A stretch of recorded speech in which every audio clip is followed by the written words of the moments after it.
అయితే వీళ్ళిద్దరి ఉమ్, మధ్య డిస్ప్యూట్ ఇష్యూస్ ఎలా వచ్చినాయంటే ఇతను చెప్పే వర్షన్ ఏంటంటే అండి, ఈ అమ్మాయికి దాదాపు 3.5 లక్షల రూపాయలు డబ్బులు ఇచ్చాడు.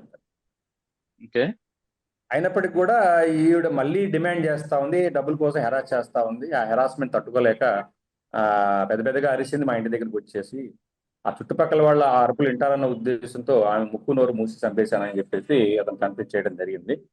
అయితే చంపిన తర్వాత ఈ మళ్ళీ ఈ నేరాన్ని కప్పిపుచ్చడానికి కోసంగా దాన్ని మాయ చేయడం కోసంగా శవాన్ని అతను ఆ అప్పటికప్పుడు మరి కత్తిని ఆర్డర్ పెట్టండి, ఆన్లైన్లో ఆర్డర్ పెట్టుకొని కత్తి తెప్పించుకున్న తర్వాత దాన్ని 3 ముక్కలుగా చేయటం.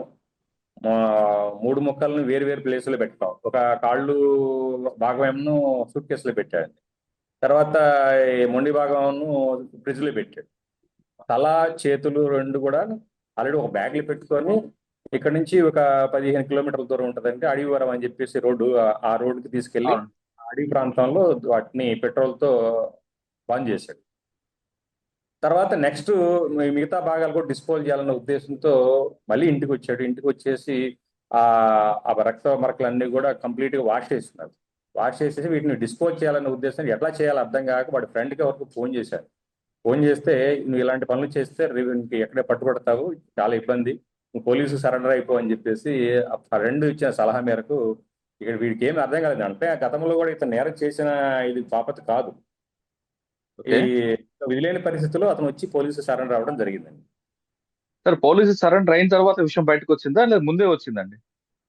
పోలీసు సరెండర్ అయిన తర్వాత విషయం బయటకు వచ్చింది. ఇఫ్ సార్ ఈ మొత్తం ఆపరేషన్ అని అక్కడే ఉన్నాడా, ఎవరైనా సహకరించారు ఆయనకి? అందుకే ఒక ఇక మనిషిని చంపి కట్ చేయడం అనేది ఇంత ఈజీ కాదు కదా.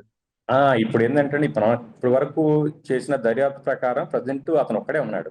అతను ఒక్కడే చేసినట్టుగా, అంటే చంపడం అనేది అది త్రూ సఫకేషన్ ద్వారా జరిగింది. ముక్కు నోరు మూయటం సఫకేషన్ ద్వారా ఆమె చనిపోయింది.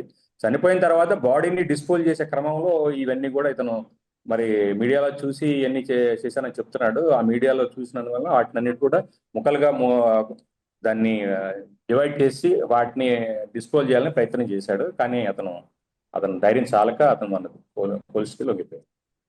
సార్, మీడియాలో చూస్తుంటే ఏం అంటే సోషల్ మీడియాలో చూసాడా, ఎక్కడ చూసాడట ఆయన? అదే అదే మీడియా అంటే అన్ని ప్రింట్ మీడియా, ఎలక్ట్రానిక్ మీడియా లాంటి ఇన్సిడెంట్స్ చాలా జరుగుతూ ఉన్నాయి కదండి. ఆ ఉమ్. ఆ క్రమంలో వీడు ఆ డిసిషన్ తీసుకున్నాడు. ఏదో రకంగా దాన్ని మా శవాన్ని మాయం చేయాలని ఆ ఉద్దేశం. ఎందుకు డబ్బులు ఎందుకు ఇచ్చాడండి?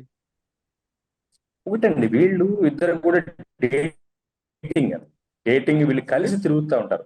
కలిసి